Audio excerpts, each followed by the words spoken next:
Bamoussou va comprendre que le pouvoir s'est changé. Bamoussou va conspirer contre le pouvoir en place. Il y a un bomoni. Et l'excellence Félix Antoine Tshisekedi le bagage déboulonnage, déboulonnement. Et bani déjà. Tozana bango. Mutumoko kimati. Ozala nani général. Ozala nani. Soko salimbeba justice ko sala musala na yango. Bomona kiteba bimisi mbongo ebele pona oyo to bengi projet ou bien programme de 100 jours. Mais bino moko bozomona ba aventure le kaka. Bakanisa ki ke donc tozali na république ya impunité. Mais lelo batwana nyonso interpellation et bandi. Interpellation et bandi. Na kokamo mingi na batu oyo bazo reveti na moya lelo.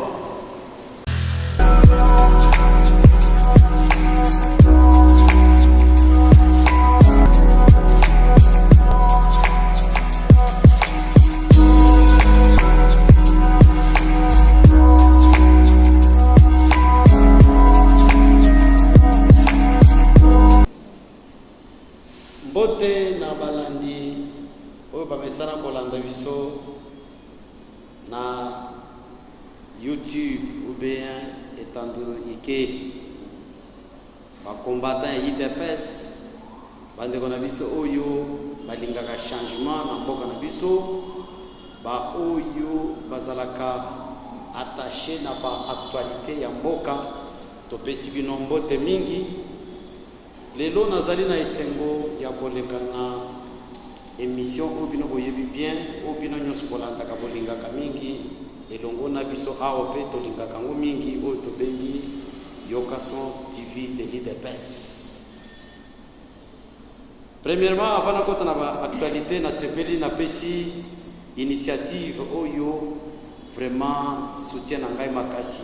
Puis Yokason c'est un ami intime de longue date. Ngai général Neville Ilunga oyo batu bayokaka po bamusupe bazobenga général Neville Ilunga toyokaka kaka yeyo ayelelo na Yokason TV de l'UDPS po amekape kosolona bino pe bomekape komona ye eza na bamususu bamonaka bayokaka kaka général Neville Ilunga yeyo en chair ya nos oyo azali défenseur, il n'y a pas droit, il n'y a pas combattant, nous c'est UDPS.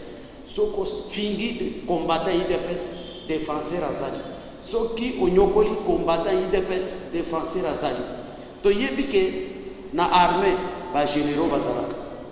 Na ba parti politique, ba généraux pe bazalaka. Alors na ba parlementaire de bunyo c'est UDPS. Ezala awa na Congo, ezala libanda ya mboka, ezala atana se ya mai. Général ou à défendre droit ya pas combattant wana ngai oyo nazali boso na bino parce que to komi parti au pouvoir to kolingata mokolo moko te ezala bande mona biso to souffrir na bango o ba koti na ba institution ya mboka na gouvernement na ba assemblée partout par-ci par-là oyo ba si ba juisi pe quelques combattants coup de chapeau pour na bango. Toyoka lisusu ko ba combattant o bazo sala bisika wana bazali torturer moralement bazo souffrir to kolinga koyoka biloko wana te wana nde bokomona sikoyo défense o biso to salaka na yango biso ba défenseur ya ba combattant de l'UDPS to zali wana encore une fois to pesi bino mbote mingi lelo na sepeli na solo na bino moke pona actualité o ezoleka awa na mboka na biso Autobengi République démocratique du Congo parce que bomonaki biso tango tozalaka ko bunda tozalaka na objectif moko ya ke Kabila c'est un dictateur akende bisika bikauki tobundi tokomaki à la fin nzamba yoko zombomo ya Etienne Tshisekedi wa Mulumba. Oyo tous les battus à Kabila va sepela qui va mener qui champagne va sepeli va sali fête mais pas bon ça ni que Tshisekedi avant pour falloir que le peuple congolais pour se prendre en charge to se prendre en charge à partir du congrès de l'IDPS, il y a un président de l'IDPS, Félix Antoine Tshisekedi Tshilombo. Tobundi lisusu parce que bande konabiso bazaki na ngambo ya Satan. Parce que en République démocratique du Congo, tozalaki na deux camps. Si les lois ba deux camps les existaient. Quand il y a Satan na quand il y a banda Nzambe. Quand il y a Satan ba twana o ya bango musaleza kaka ya ken makambo ebeba. Makambo ke ndeliboso te. Même à l'époque il y a Joseph Kabila ba twana bazalaka. Biso to bandaka ko bunda jour et nuit pour que l'alternance et ça les d'une manière pacifique. Mais ils ont soi-disant il y a opposition, mais en même temps Boutou parce que na quand nous sommes dans les Gambon. Les lois bomoni alternance et salami au sommet il y a Mboka. Les lois comme président de la République démocratique du Congo Moutoussous. En la personne il y a Félix Antoine Tshisekedi Tshilombo. Ba o bazalaka na kan ya Satan na ndenge ya CCCC. Bozomona bango lelo na terrain bazate. Pourquoi? Parce que bazana message ya koyebisa peuple congolais te. Pona bango tango tozu pouvoir mbala sima ya sika plutôt. Pona bango banda ko lobani te. Toko sala par tous les moyens. To déstabiliser ba institution. To créer insécurité. Tokosala par tous les moyens pour que les investisseurs soient déstabilisés. Avec une mauvaise intention, il y a que pas na biso. Biso moko, papa na biso, bande ko baleki ba ya pas zo misala te. Mboka ezala kaka na ndenge ezalaki. Non. Ndebo yaki komona quand il y a pas balingi changement yokota na République démocratique du Congo, le changement est sécoti. Quand on a eu biso ba toza sima Etienne Tshisekedi toza la d'abord sima Etienne Tshisekedi au monde. Tango fatia ye biso ba leader d'opinion, biso ba mobilisateur to ya qui peut sous ko s'éliquer comme un seul homme sima ya Félix Antoine Tshisekedi Tshilombo. Quand il y a ba trois na banda ko lingate po na bango banda ko lingake non ndenge zawana masolo ebe bakaka e ko be bakata mukolo moko te au contraire bino na terrain aussi possible. Bozo monate siko na minute mes chers amis avant de passer à information. Na terrain kaka liloba Tshisekedi aloba que le jour où l'IDPS prendra le pouvoir, opposition kozala na mboka te. Bien sûr, mboka etambu samakana opposition bien à pouvoir. Ce qui pouvoir a sali likambo oyo ezali ko sepelisa opinion nationalité. Opposition Moussala ezali à apporter des décisions, pour apporter soutien d'une manière constructive. Mais on a terrain, opposition exacte, opposition non surtout la moitié qui na terrain. Donc comme on a quelques individus, quelques nyangalakat, na katia ba réseaux sociaux kofinga, on a dit n'importe quoi mais sur terrain, opposition exacte. Pourquoi? Parce que Pisoli DPS, c'est le seul parti politique au Tobanda Kolobake. S'il y a le seul parti politique au Yo, et Bundi, 38 ans, c'est l'IDPS. Bisoto Yebi, la réalité, Nyons au Italie. Opposition. Toyebi, c'est qu'il faut faire. Toyebi, la stratégie. Mais Bino, tu non? Nous voulons maintenant un candidat qu'on met de l'opposition. Donc, on a à Genève. IDPS a dit que non. Vous avez un candidat qu'on met de l'opposition. Puisque IDPS est au Salaga de l'opposition. Il est là, candidat pour le bac et bien candidat qu'on met de l'opposition. Yangwan. Terrain Yangwan. Mais vous avez il fallait tout le monde d'abord dans le terrain. Parce que l'IDPS a fait des démonstrations sur le terrain. Bamboula Nyons tout ça dans l'opposition. Démonstration sur démonstration. Démonstration sur démonstration. À tel point que Bamboula va sentir que non, l'IDPS pardon. Les lots Oyo. Pouvoir auto d'une manière pacifique. Parce que quand on a créé l'IDPS, l'objectif de l'IDPS, c'est que non, l'IDPS a besoin de pouvoir, dans le manduki, non. L'IDPS, nous allons prôner non-violence. Depuis l'époque, il y a un père fondateur de l'IDPS, on va prôner non-violence. Bon, on a dit que manduki na mboka na biso. Pour besoin pouvoir. Et ce que là, on va biso to banda ko yebisa bango que pouvoir bazwa kana nzela ya manduki te, pouvoir bazwa kana d'une manière pacifique. Babanda ko loba nini? Bino IDPS botika ko rêver. Bino IDPS botika ko rêver. To banda ko pouvoir na nzela ya manduki e kozwa maka kende. Ba mususu bazwa ka ba manduki. Ba bomi bande ko na biso ba congolais. Ba torturer bande ko na biso. Ba tuti bande ko na biso musuna maboka.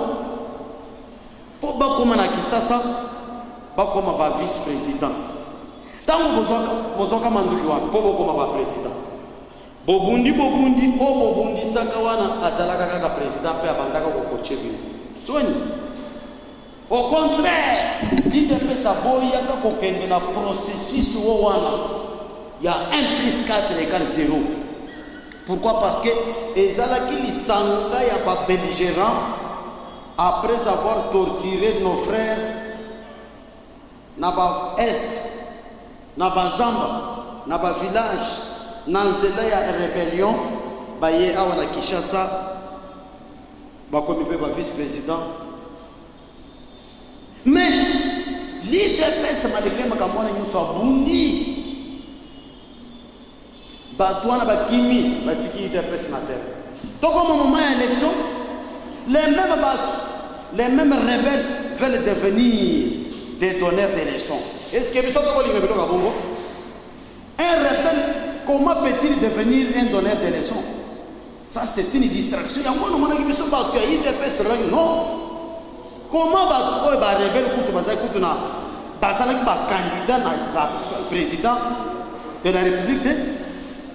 Mais comment on peut ça va leçon devenir? Non, mais surtout quoi? À partir de la détermination, ndenge na utakolo awa soko lingo kofinga lususu finga na yo utakobenga yo azate ke yaka kofinga lususu te yako zo moya loko te état de droit la démocratie. C'est la toute première fois depuis que la République démocratique du Congo existe. Oya boyoki na bakasho ya ane ezali suspect. Une année, Batikala ko interpeller un opposant. C'est déjà jamais vu. Il y a un des changements qui sont en train de se faire. Ils sont leaders. Ils sont une année, il y a des gens qui ont enlevé partout. Dans le monde. Ils sont ndenge na banda kolo Kabila na ndenge akei Union africaine tiba pays ya mike babanda ko konza biso ko diriger biso République démocratique du Congo. Lelo à partir de la diplomatie à son excellence Félix Antoine Tshisekedi Tshilombo, République démocratique du Congo ils ont un concert des nations. Ndenge ye moko excellence Fatia banda ko bana biso tango nazo tambola nazo kende ko beta porte ya batwana ke bokeba Congo pe azali koya. Bo fongole ko Congo azali koya. Yangwana lelo Congo aye touti kozwa président de la République démocratique du Congo mwana mayela mwana madame a commis premier vice-président ya Union africaine les années 5 coup de chapeau na mwana mboka Félix pour la diplomatie aux amsal coup de chapeau na ba peuple congolais pour la confiance au beau pays. Année prochaine automatiquement il est le président titulaire de l'Union africaine. Et c'est vrai parce que mboka na biso babanda ko respecter biso te babanda ko kanisa ke Congo e ko tikala ko zala kaka bongo e komi ata soki balingi ba sala munduki balingi ba meka il faut ba na Congo soki balingi ba sala vaccin soki bomaka soki sala kanini il faut ba ko meka na Congo. Cette fois-ci à Boubia Congo e komi respecter le corps ba pays mususu. Pourquoi? Parce que nous venons d'avoir un président à la dimension où est Sengeli pour le Congo. Alors lokola toza na état de droit yo soko monike yo zokoka te bakangi yo pe singa te kende pe Brazzaville kuna pe za Congo mais Congo Brazza mais yeba ke tango zoki mafakia wana mboka na yo Kinshasa Congo ata okena mboka nini aza vice président union africaine bakotuna yo ka outi wapi na outi Congo Kinshasa ndenge ni président na bio boyo kite ye moko Martin Fayulu alobi nini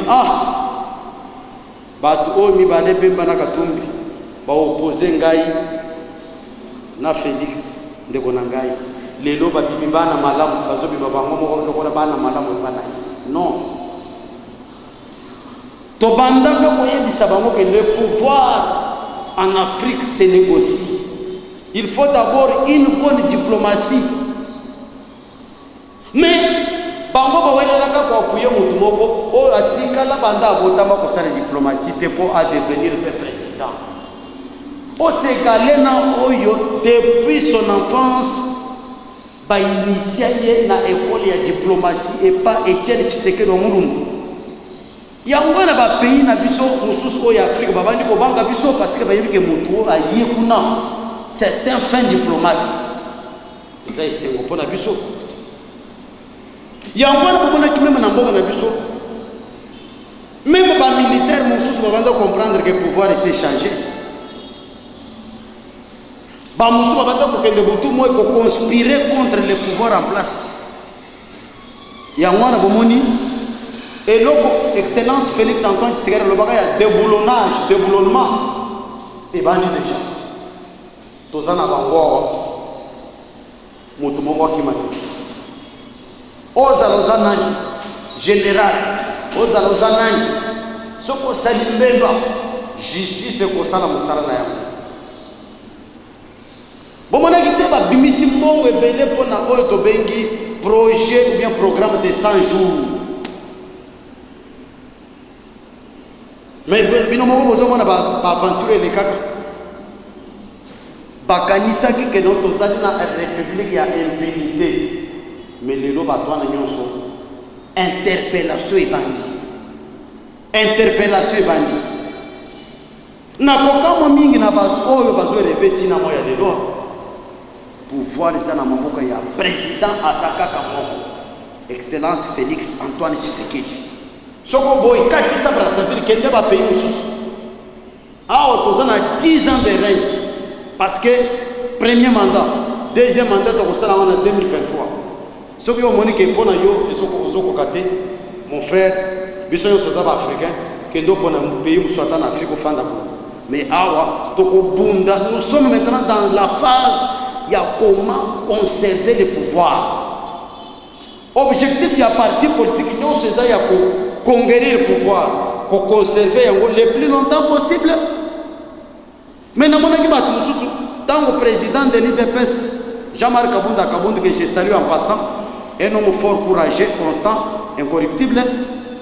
Tant que l'Obaka, dans le stade de martyr, que non, pouvoir au bisotozui, Tim Koloyo Sokoya, pas Moussou Babani Koyima Yima, et il y a Zolobana Bongo Ponani.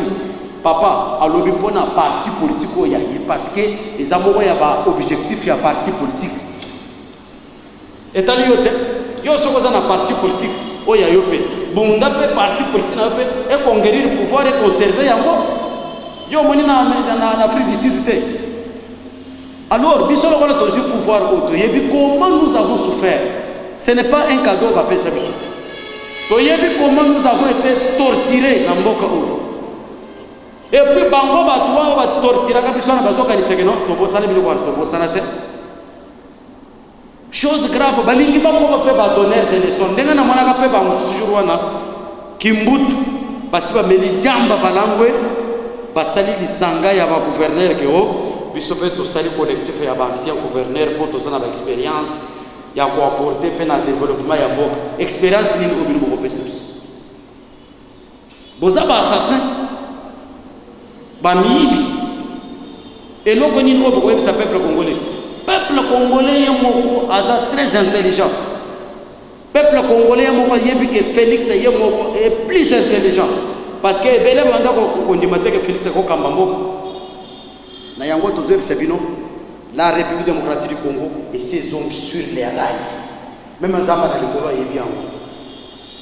Nous sommes comme conspirer contre le pouvoir auto-zina makila ya peuple congolais. En tout cas, à côté de Bissona Balabala. On a besoin de combattant de l'IDPS. Général Neville Ilunga, que je suis. Je ferai tout, même s'il faut prendre les armes pour défendre le pouvoir au Bissotouzi. Tozi pouvoir où on la rébellion, tozi pouvoir où on voie pacifique. Qui se gagne dans le bagage parce que mon colonie de paix ça cause au pouvoir licence mort qu'on est fait. Ce qu'on y licence c'est que policiers sont sévères. Nous l'avons vécu. Alors mes chers amis, balandi na biso, obo kolanda biso, to sepeli mingi, bozala na kimia. Nazo pesa message na bande ko bazali banda ya mboka ko baza kuna tila mo ya lelo baza ko rêver pona koloba ko sala di n'importe quoi bozonga nde na mboka botika ba musicien na biso ezali donc onza ba pesa ba congolais basala musala na bango de la même manière yo pe na poto yibaka uzana musala ko yiba tika o pe abeta ka musique abeta musique tika o ateya kana yeza musala na ye toboyi mutu akota na musala ya moninga biso ba politicien tozo sala politique oya biso surtout biso ba combattant IDPS tozo lutter pour tout moy pour conserver le pouvoir le plus longtemps possible oya komeka cette fois-ci comme on a déboulonnage to déboulonner babanda ko seka banda no ba déboulonnage bona bo bien que même tu sais que dans mulumba lobaka Mukolo Laurent Désiré Kabila Koufaka. Alors, non, en tant que Congolais ou Africain, je ne peux pas me réjouir na liwa ya mutu. Bisope, Toyoki Kendeko, Kayimbi, Delphin, Akoufi. Bon, en tant que Congolais et Africain, je ne peux pas me réjouir na liwa naï. Mais que son âme repose. Na isika oye moko aponaka tango azalaki na bongo ye moko aponaka nzela oya ye que son âme repose na nzela oyo aponaka soka aponaka nzela ya konyokola peuple congolais asazi oyo ya résultat soka aponaka nzela ya kosunga peuple congolais azwa oyo ya résultat botuna ngai te que son âme repose na nzela oyo ya moko aponaka. Merci beaucoup na bana Kishasa ba Congolais na ba bazali banda ya mboka oba mesana kolanda Yokasion TV tozali pe tokozala kombo nanga général Neville Ilunga. Merci beaucoup. Numéro nanga ya téléphone ezali 084 0 96 96 45 ou bien na elobeli ya bana poto plus 243 84 0 96 96 45. Parlement de Bunanga ezakuna en face na André Kimbuti o azalaka na minu ya kopola wana to bundisa yeti lelo to moni abandi ko bimepelo susu to yebite su minu wana soka sani kyango. Merci beaucoup na bana mboka Zambe ameka kopambole bino nyosu merci.